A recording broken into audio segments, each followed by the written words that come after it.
Yes, start.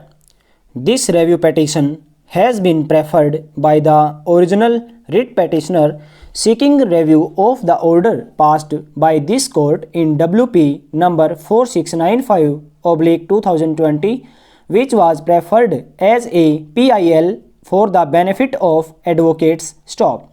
The writ petition was dismissed vide our order dated 29th July 2020. Stop.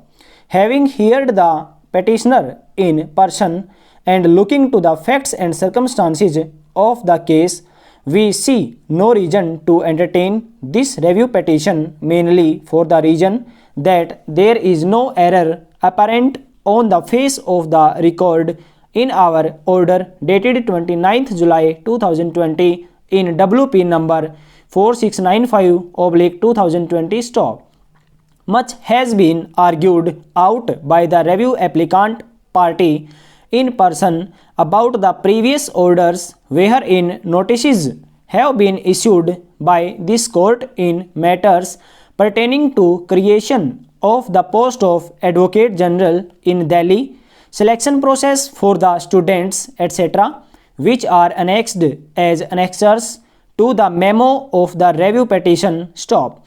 We have perused those annexures. Stop.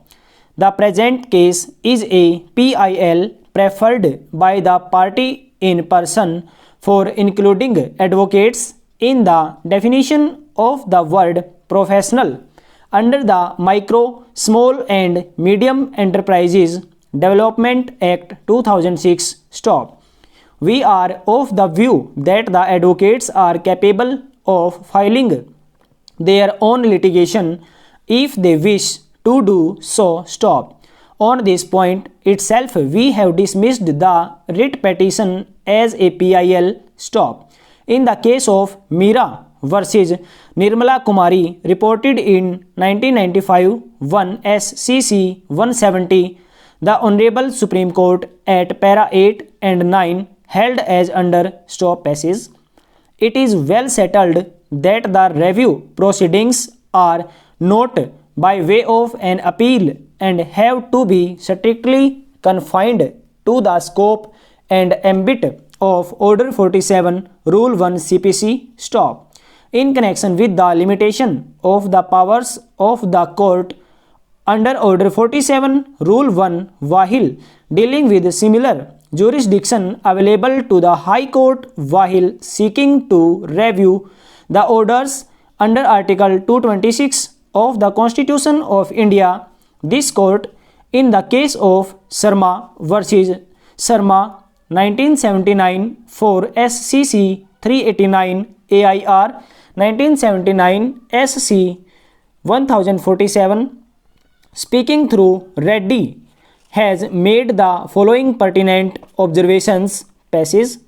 It is true, as observed by this court in Singh versus State of Punjab AIR 1963 SC 1909, there is nothing in Article 226 of the Constitution to preclude the High Court from exercising the power of review which inheres in every court of plenary jurisdiction to prevent miscarriage of justice or to correct grave and palpable errors committed by it. Stop. But there are definitive limits to the exercise of the power of review. Full stop. The power of review may be exercised on the discovery of new and important matter or evidence which, after the exercise of due diligence, was not within the knowledge of the person seeking the review or could not be produced by him at the time when the order was made. It may be exercised where some mistake or error apparent on the face of the record is found. It may also be exercised on any analogous ground. Stop. But it may not be exercised on the ground that the decision was erroneous on merits. Stop. That would be the province of a court of appeal. Stop. A power of review is not to be confused with appellate power which may enable an appellate court to correct all manner of errors committed by the subordinate court stop passage. Now it is also to be kept in view that in the impugned judgment the division bench of the High Court has clearly observed that they were entertaining the review petition only on the ground of error apparent on the face of the record and not on any other ground. Stop.